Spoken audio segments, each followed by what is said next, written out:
What if Deku was a commandment? Part 3. Now you guys did vote for this, and the person Deku's going to be shipped with is going to be Momo. Now, where I left off, all of Class 1A just hopped up onto the bus leading to the USJ. So, once they arrive, they see the number 13 hero, or 13 the hero, as I don't know, starts explaining what they will be doing about rescue activities, how there's a landside zone, a flood zone, a fire zone, mountain zone. Basically, they start explaining all of this, and after that, Kirishima's like, whoa, they even have fake villains here? This place is so cool. That's when both Aizawa and 13 turn around and they're like, fake villain.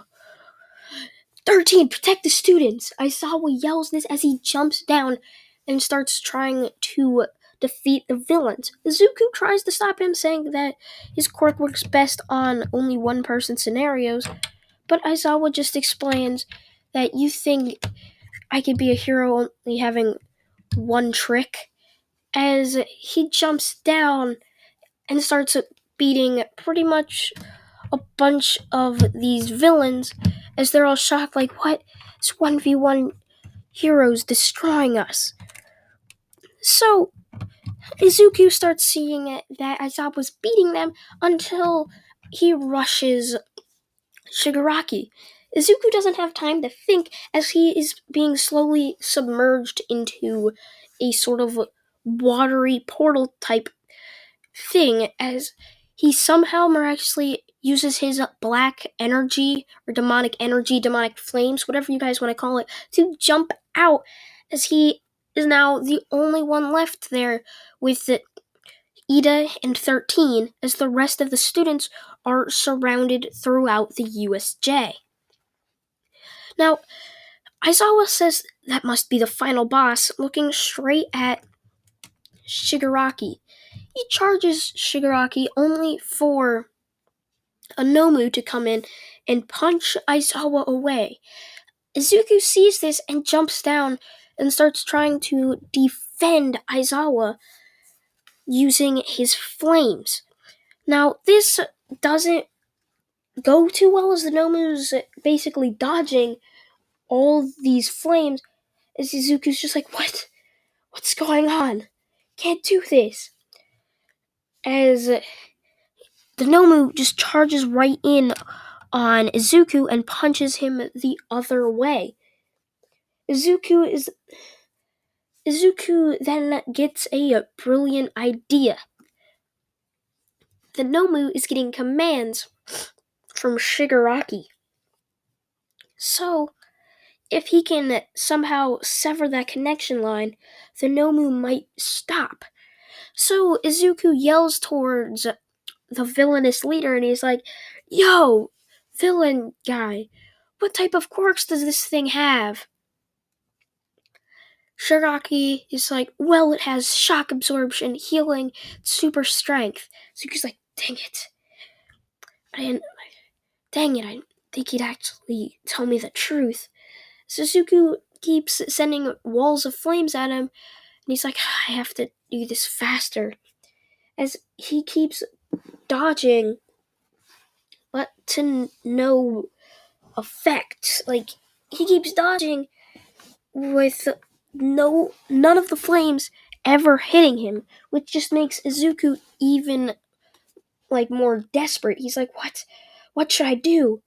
Keeps coming right back, until he's like, maybe I should try and go full power, as Izuku starts powering up, basically shaking the USJ a little bit. And this is when Shigaraki is like, what? This kid has power. Maybe the Nomu won't be able to do this. I'm sorry if this doesn't go along with the commandment, but Shigaraki's eyes start burning as he's like, what? Which I'm using the commandment of faith. Izuku just realizes, he's like, the commandment of faith. Yes. Which Basically, anyone who shows faithlessness will have their eyes set ablaze. I'm not sure if that has something to do with religion, but Shigaraki started to lose faith in the Nomu, so his eyes turned fire, basically. So Izuku ends up having that happen as the Nomu just stops right in his tracks and runs back to Shigaraki, seeing that its master is in pain. Now, this all happens as Shigaraki is angrily just screeching at his eyes and scratching his neck, searching for something to somehow relieve his pain until, like, all 5 of his hands land on the Nomu's neck, and he's like, "You stupid bird!" As the Nomu starts screeching in pain until it's nothing left but dust. Which Shigaraki keeps going on his rampage as his eyes are still burning and flaming, as he just keeps trying to find a way to stop this. He keeps going around touching all these random villains' necks until Izuku's like, the commandment of pacifism. As Shigaraki starts aging rapidly, as he's like, what? How? Shigaraki slowly starts to die as Hirogiri's like, no, young master, as they both teleport away, stopping the commandment of faith.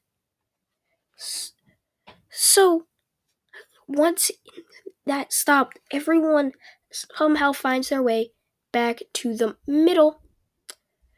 They somehow find their way back to the middle part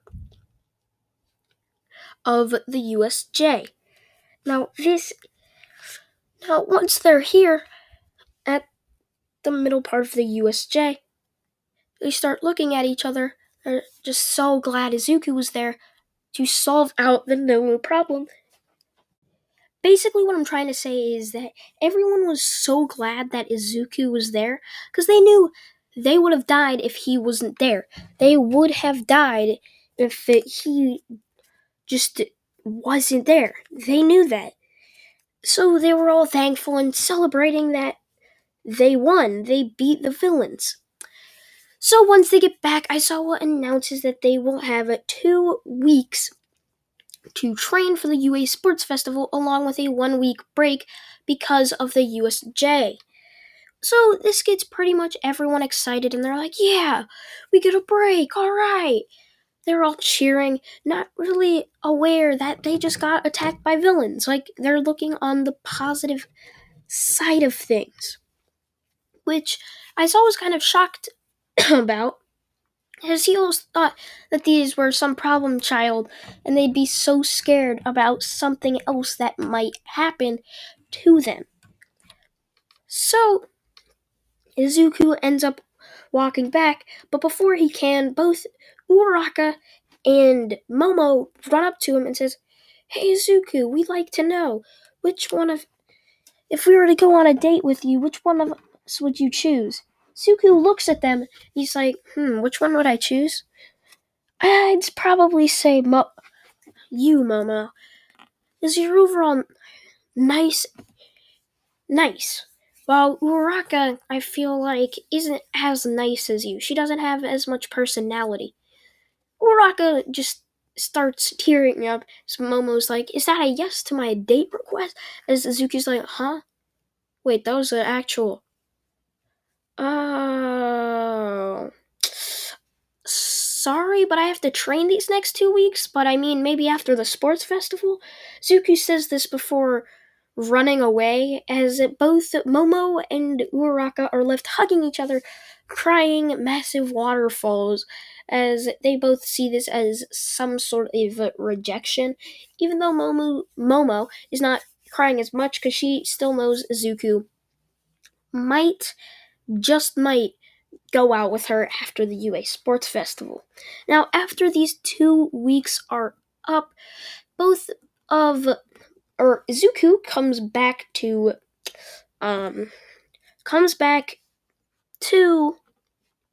UA, getting ready for the sports festival. Now, everyone ends up getting changed and arrives in a massive coliseum. This is where everyone just starts getting ready and pumped up. Then Midnight walks up onto a stage wearing her classic rated R outfit as she calls up Izuku to come up there and give them a speech as he is the UA first year representative. Now, Izuku goes up there and says, I hope for a good battle. I don't want anybody saying any excuses like we're in the hero course and we've been trained. As he walks back down, as pretty much most people cheer, it was short but kind of sweet. But the two main people cheering are Uraraka and Momo. They still hope they can get a date with Izuku. That's like their main priority. They're getting their goals set, their dreams. Now, after all this, Midnight gets out a massive wheel as she gets up there and spins it as it lands on a race around the Colosseum. She announces this and says, Alright, everybody, we're going to be racing around the Colosseum. So everyone starts cheering, like, yeah, race. As most people are like, I don't have a good cork for this. Suku starts thinking of ways he can use his black energy or demonic energy using his cork. So he thinks, what better way to use it than just putting it on his feet and somehow boosting his speed? Which he thinks, yeah, that might work. As everyone starts lining up, Suki starts thinking of possibilities of what others people might do, as he thinks, oh, Todoroki's probably going to try and freeze the ground. So I guess I'll try and jump up and trying to dodge it. As Izuku runs he runs up to the start as Midnight yells, go! Izuku jumps up with flames on his feet as Todoroki basically freezes everybody behind him, leaving only Izuku and Todoroki left in the race. Now, basically, they're the only people left in the race. The rest of them are all frozen up to their head. Bakugo's trying to use his quirk, but it's so cold it's not allowing him to sweat. So it's not possible for him to ignite his explosions. So both Izuku and Todoroki are in a fierce, one-on-one battle, even though Izuku knows he can go faster than Todoroki. He's just doing this for a show. Now, once they're in the final stretch, as Todoroki beat basically all of the robots for him, Izuku jumped over the canyon while Todoroki just froze over it. As once they're in the mines, Todoroki starts freezing over it. Izuku's just like, checkmate.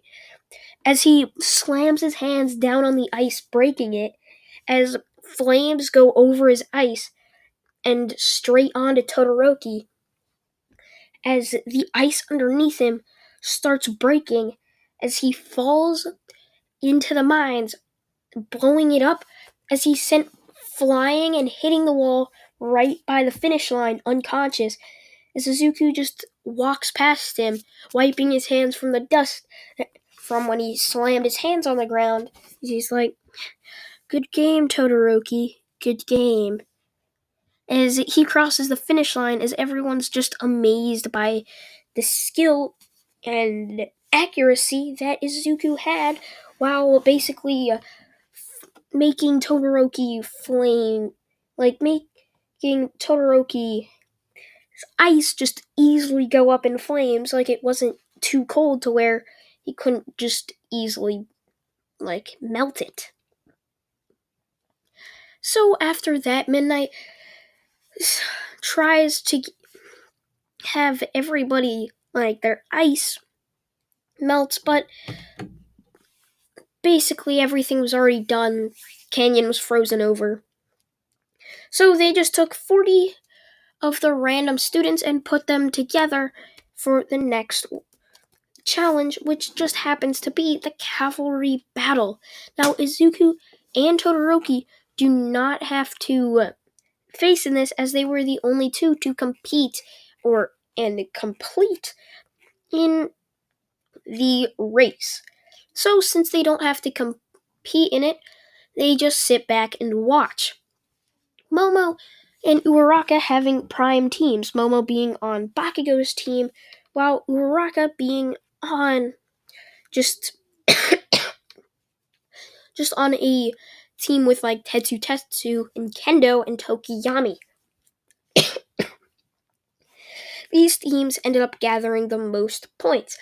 The 10 million point headband was never in this, as that